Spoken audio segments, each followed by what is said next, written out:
Hi everybody, we're here at the EEA Symposium here in London. I'm here with Inge Huijbreachts, who is the Chief Sustainability and Security Expert at Radisson. So we're delighted to be here, and you are speaking today with many people here in the audience. We're early on in the day. What are you hearing and how does that impact your thinking at Radisson? Well, I would say I just got here actually from Brussels, but it's good to meet many friends and like-minded people because a lot of the stakeholders are actually working towards the same thing, which is to make the hotels and the assets net zero. So when you think of net zero, and obviously this is an economic view as well here, there's a lot of regulatory going on. How do you create value streams and income streams from ESG inside a hotel environment that drives asset value, as an example? I think that's an excellent question, Sean, because we often look at the cost side, but we should also look at the value and the revenue side. So as I said, stakeholders work towards the same thing, but we each have a role to play. And as big hotel brands, I would say that our role is threefold. First, we have the power to attract the guests to our hotels. So we also have the power to drive sustainable travel by giving them sustainable stays and making sure that that is a real thing. Secondly, of course, we also have to manage our hotels well for the asset owners, and that is on the cost side. So if we control costs, we also create value for the asset owners. And thirdly, we can advertise and give our expertise to the asset owners, if they don't have it themselves, of course, how to turn a building into a net zero building. And that expertise and that net zero label for buildings will actually increase the asset value. There's a lot of stakeholders in there. Yes.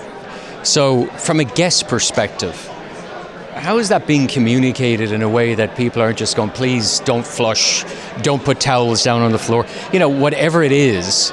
But how are guests actually absorbing the changes you're making from an ESG perspective? I think we need to be two things, which is clear and truthful. So all these actions that we know from the past, of course, they are good actions.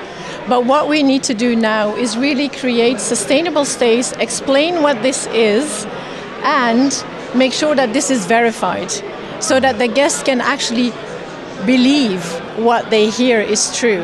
So, and we have, together with the EEA and together with the industry actually, we have defined what are good steps to get there and what are good labels that are verified and certified so that the guest can actually trust what they see. All right, I got to jump in here.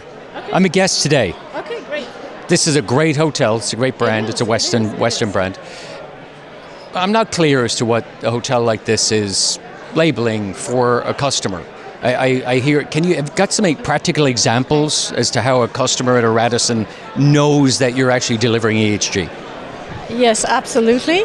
So first of all, this is a beautiful hotel. It's not a Radisson, so I can speak to Radisson hotels. So what we do in our properties is that half of all our portfolio, which is 1,300 hotels around the world, are actually labeled with the Hotel Sustainability Basics or an eco label, and those are criteria. So you range anywhere from 12 points to even 100 points that are checked, and those are things like, is the hotel working on the fundamentals like saving energy, being smart about control of the building, but also are we offering vegetarian food? Very good for reducing your carbon footprint. Is the hotel room cleaned with eco-labeled cleaning products? Are we smart about how we do the laundry? Are we phasing out single-use plastics? So glass water bottles, no straws, no fancy umbrellas in your cocktails, all these kind of things. Just make a great cocktail, right? Skip the umbrellas. Skip the fancy stuff. So no single-use plastics. And then also, what are you doing on the social side? So how do you engage with your community on employability, creating more equality, and also on your supply chain? So these are practical things that are bundled into labels that are verified and certified. That sounds a lot of fun. So when you look at the future and you think of maybe near term, 18 months, what are the critical issues that Radisson is facing or programs you're deploying? Right. The next 18 months is tomorrow, right? So we are on a path to transform to net zero by 2050 or earlier. which means that we actually need to transform the buildings. We need to go for renewable energy, and we need to transform our operations to be as green as they can be.